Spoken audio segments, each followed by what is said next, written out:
everyone. I'm Jason Wiggin. I run the Intrapreneurship program at Standard Chartered Ventures. It's a program focused on taking concepts and bringing them all the way through adoption across our client base. We're here today to talk to DC Mulay, who's the founder of KarmaPoints, one of the more fascinating and successful projects that we've worked on. DC, welcome to the show. Thank you, Jason. Excellent. Pleased to be here. Thank you.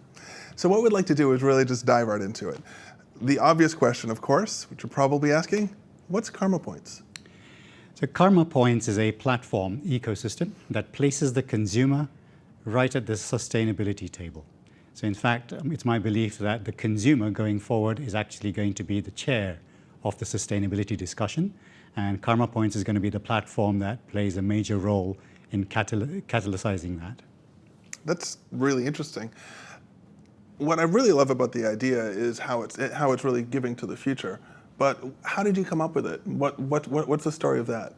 So I observed three different challenges. So I think I saw a problem with consumers, with businesses, and charities.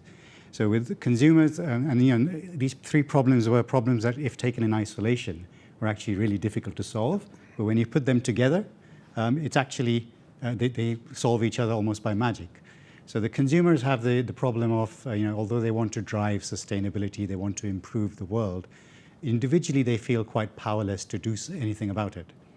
Businesses, on the other hand, they're often doing something in some social good in the community, but they struggle to get recognized and rewarded for the social good that they do. The customers are often quite disengaged. They don't really realize that the brand is actually doing some social good. And finally, the third problem is that charities, they struggle to plug themselves into the real economy.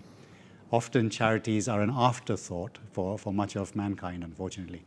So those are the three problems which, as I say, taken independently, they're quite difficult to solve. But when you put them on a platform like KarmaPoints, you actually magically solve all three of them. That sounds incredible. When we think about your journey from there, what I'd like to know is exactly how it all has come together. So how exactly does the tool work? Can you paint me a picture of what it looks like? Yeah, so KarmaPoints is presented as a B2B2C solution, okay. As a SaaS solution on the cloud. So basically, it dates back to 2014 when an earlier version of the product was trialed as a proof of concept here in Singapore. I had 10 restaurants and cafes and half a dozen charity partners on the platform. And we raised donations and we got votes. We had people voting. And we even earned some revenue during that period, during the pilot. But I also learned some very important lessons, right from the branding to the operating model to just even the business model as to how we make our revenue. So all of these things were learnings from that POC. And over time, we've improved the model, and I continue to do so. Oh, that sounds like an incredible journey. The challenges and the issues that as far as starting up and what you learn along the way, really does shape what comes next. So, as you built that out, how did Standard Chartered Ventures join in? Yeah, so I mean, even before Standard Chartered Ventures, as I say, we trialed this outside of the bank, and what I realized along the way is that what I was essentially constructing was a four-sided platform. So that means you need four different kinds of stakeholders engaged on the platform for it to succeed. And then I realized the enormity of that problem and how difficult it is to even put together a two-sided platform, like a marketplace with buyers and sellers, let alone four-sided. So then when SC Ventures was announced back in 2018, I sent an email to Alex Manson, the head of SC Ventures, who I described the idea to him. He liked it, and very quickly he put me in touch with some people internally within the retail banking world and within the branding and marketing space as well. And I got a conversation going with these stakeholders to see how can we put a platform like KarmaPoints into Standard Chartered's context with its consumers, its charity partners, etc. And how would that work? So that's how the conversation started with SC Ventures. Interesting. So when you reached out to Alex Manson that first time, what were some of the challenges or problems that you were trying to solve with that partnership? Yes, I think the four-sided platform was probably the key challenge. It's so if you think about your typical two-sided platform, you've got buyers and sellers like a marketplace. The buyers don't want to come on until you've got enough sellers, and the sellers don't want to come on until you've got enough buyers. So you just extrapolate that to 4 different kinds of stakeholders, and you can start to see the challenge. The good thing about Standard Chartered is I was able to access the whole platform, where Standard Chartered brought on board their own charity partners, their own consumers, and their own merchant partners as well. So in a sense, the big value add from SC Ventures was obviously the internal introductions, the initial investment for the bank's integration with the platform. But really, the big one was the platform itself. Standard Chartered's network across the countries. It's very difficult to replicate that. And to be honest, it's very difficult to see how this platform could have seen the light of day without a launch pad like SC Ventures. That's great. Outside of that business stuff where SC Ventures was solving those challenges, were there any softer advantages that they gave you as far as any support that way? So in terms of the software advantages, well, of course, Well, less software, but softer meaning encouragement, moral support, that kind of thing. Absolutely. So I mean, definitely. So the energy from the SC Ventures team, their support in navigating the complexity of the bank's processes, all the risk management that needs to go around entrepreneurship. So that was a learning in itself. So that journey was actually really interesting. What it brought into sharp focus for me was the difference in speed of execution between a fintech and a big organization like a bank. And I think it's a well-documented problem. But I think more needs to be done. I think both sides, fintechs and big banks, need to continue to chip away at this problem and to improve how we do innovation. I would go so far as to say, the way we do innovation itself needs some innovation. The way we currently do it doesn't really work. Well, that's why I'm here, hopefully, as we move forward. So, beyond that initial partnership, as a fintech founder working with a bank, what was your general impression? I mean, you've talked about it's a little bit slow sometimes. You talked about how we're continuing to innovate, but your general personal experience, how was that? It was challenging. So I think being a founder of a startup is challenging nonetheless. But when your startup is also your side gig, meaning you have a day job, and then you have to do this on the side, that makes it doubly challenging. But that said, again, the support from the bank is incredible. So without SC Ventures, I think many entrepreneurs' ideas would die in the shower where they have the idea. How do you take it further? How do you bring it into reality is the question here. Just being able to navigate the risk management that a bank must put every idea through was tricky. So there's a lot of learning along the way. I think also SC Ventures was still getting up to speed, across sort of building out their own capabilities, their processes. So I was kind of growing along with SC Ventures, ramping up as well.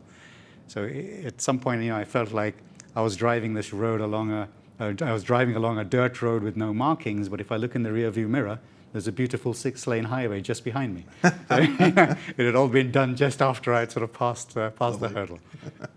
Well, thank you. Listen, what I want to do is shift gears a little bit. So I think I've plugged SC Ventures enough. Let's get back to KarmaPoints. Big question: why is KarmaPoints relevant? So it's my view that the world's current focus on sustainability has a massive blind spot. And that blind spot is the consumer. It's all good and well that big corporations and the public sector have got all these initiatives around sustainable financing. And of course, that's going to help corporates and institutions in coming up with sustainable financing products. But that's a top-down approach. The lever that's missing is a bottom-up approach, which basically is a platform to showcase the consumer's voice. So I think that lever, if pulled correctly, has the potential to yield sustainability results much more quickly than a purely sort of top-down drive that the world seems to be quite focused on at the moment. So that's really where I see the value add for a platform like KarmaPoints. It's to crystallize the voice of the consumer and to bring ESG decision-making into every transaction, every shopping transaction done by any consumer anywhere in the world. That sounds incredible, and I do see how that is relevant. And another plug, Standard Chartered Bank is so focused on sustainability that it's really relevant to us as well. This is something we really care about. Thinking about what we care about, what do you see as an expected impact over time? Yeah, so I think there's a global groundswell of opinion right now where, consumers want to see big, bold, positive steps being taken. So imagine the power of a platform that allows every consumer in every corner of the world to influence the private sector and to drive the behaviors and actions of the private sector towards better sustainability outcomes for the planet. In my view, if KarmaPoints is successful, the impact will be sustainability on steroids. Wow. So I think there's an opportunity there to really harness that consumer power. The other impact I think we'll see is through a global platform like KarmaPoints, we'll start to see hyper-localization of community engagement and community outcomes. So you can see people voting for things that matter to them in their local context, but being able to sound that out through a global platform. That sounds interesting. So they'll actually see the impact in real time in their own community. Can you give me an example of how that could work? Yeah, so in our pilot markets at the moment, we have certain charity projects that are looking at, for example, coaching, coaching of girls in the local communities. We have sort of planting of trees. I think we're a little bit, the sort of pandemic-friendly, sort of remote ones right now. But I think as things open up, we'll see more in-person community engagement events in the markets that we're active in today. That's great. Making the world a better place. Yes, indeed. I hope so. What's next? What are you planning to do with this? So look, I think the timing is right, for this platform. People want to see this change. Businesses, they're looking at what the options are. The investors, institutional investors, are increasingly looking at ESG outcomes. Policymakers are rewriting their policies to support sustainability. And to be honest, the private sector is still scratching their head. They're thinking, how do we respond to all these changes around sustainability? So my answer to the private sector is, look no further. I think there are also some second-order impacts that I see sort of further down the line as KarmaPoints comes to sort of a critical mass. I can see things like, for example, I'd like to say we could be a source of some interesting metrics from the ground up. So metrics around ESG. So again, measuring consumer opinion on sustainability successes and failures. And dare I say it, a Moody's or an S&P for ESG from the ground up. So it's kind of a rating to businesses based on their performance as opined by consumers. So that would be sort of one sort of second order outcome I could see. Another interesting angle that's on our product backlog that we're looking at is going up the supply chain. So at the moment we're focusing just on B2Cs, so anything that touches the consumer. Once we have critical mass there, the idea is to then take that through the supply chain. So go to our B2Cs and say, who are your suppliers? What are they doing for sustainability? What projects are they supporting? Put those projects up to the vote. And then you can see how this could trickle up the supply chain, and cover the entire private sector. That's the vision. That sounds incredible. I love the idea of sort of a meta sustainability metrics platform that can guide other startups and other fintechs and really anybody forward in where they should be focused on from an ESG standpoint. I think ESG metrics, are probably in their infancy. So there are many flavors of measurement around. I don't think there's a global standard yet. I think KarmaPoints could feed into that quite nicely from a different perspective. It's not top down. It's not driven by your COP26, for example, or policy top down. It's coming from the people in terms of what impact they see on the ground. That's really interesting.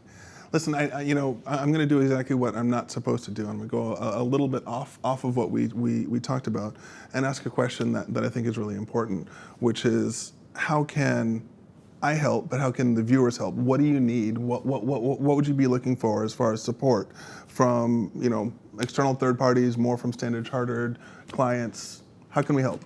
Great question. I mean, look, at the moment this is self-funded, so and therefore I'm very cautious with the investment, and that's going to, the way I see the growth happening, it's going to be good growth, but it's not going to be off the charts. In terms of what I need, it's really investment. So I think if I found the right partner, so there's two parts to it. One is the market expansion. to go into any country, what I really need is an anchor client. So in the markets where we've launched at the moment, Standard Chartered was that anchor client, the B2C that helps to set up the initial phases and stages of that ecosystem in that country. So that's super important, finding those anchor clients in whichever markets we decide to target next. But for the product expansion, to add all the new features we want to add, to increase its appeal for a wider consumer base, we need more investment to go faster. So we can do this at the steady, slow pace that we're doing it right now, or we could accelerate faster with the right investments. Got it. I don't think anyone gets into starting something up so they can go slow and steady. So hopefully we can get something there. Listen, if you're watching this and you're interested in being that next big customer in a new market, or an investor or a partner, you've got an idea, then please just reach out to SC Ventures and we'll plug you in and see if we can do something there. We do have a question that's coming in from LinkedIn. Good question. Must a partner be a corporate or a private person? Must a partner. Now, by partner, well, there's different kinds of partners. So we've got 4 different partners. Correct. So let's take it 4 ways. Exactly. We're a 4-sided platform. So if we're going into a country, what we're looking for is a big B2C player. It could be a bank. It could be a supermarket chain. Any big player that will partner with us, collaborate with us to get the ecosystem up and running in that country. So that's one kind of partner. On the other side, we're looking for investors. Those could be angels or venture capital firms who maybe have a sustainability slant, are looking to solve the world's next big problems. So I think those are the 2 kinds of partners that will really help us to leapfrog to the next level.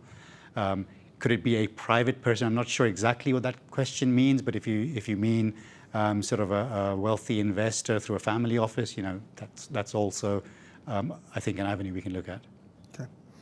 I think that question does open us up for maybe a little bit of a deeper dive. So you did talk about what it looks like and how it works, but could you give an example, a real-time example of how a supermarket chain could be a partner and somebody wants to use this tool through that supermarket chain? Yeah, I could, but probably what I should do is give you the Standard Chartered example, because that's Perfect. Up and running today, right? So what happens in the 2 markets where we're live today is consumers can swipe their Standard Chartered credit card or debit card, and that gives them the right to vote for Standard Chartered's community engagement projects in those countries. So you swipe your card, you earn votes. Then you go to the platform to vote, and you get regular emails reminding you to do this. You go to the platform, to the KarmaPoints platform, you vote, and when you vote, you earn these tokens called KarmaPoints. That's step 2. Step 3 is then you can redeem those KarmaPoints for discounts or promotions from any of the merchants on the platform. So that's really how the platform works. So 3 steps. There's a 4th step where Standard Chartered or the retailer could call those, invite those customers who voted to come and join on the community engagement events out in the community, alongside employees. Go to a beach cleanup, or it could be the visit the school, do girls' education, plant trees. So all these community activities could be done together. Customers and employees together in the community, making a difference. That's incredible. And also, since you've got this ecosystem that, in this example, Standard Chartered has access to already, but starts to see where people are voting, Standard Chartered, in this example, could sort of change some of its behavior based on what the votes are coming in. So start to tailor the charities and that kind of thing, as well as tailor some of our products.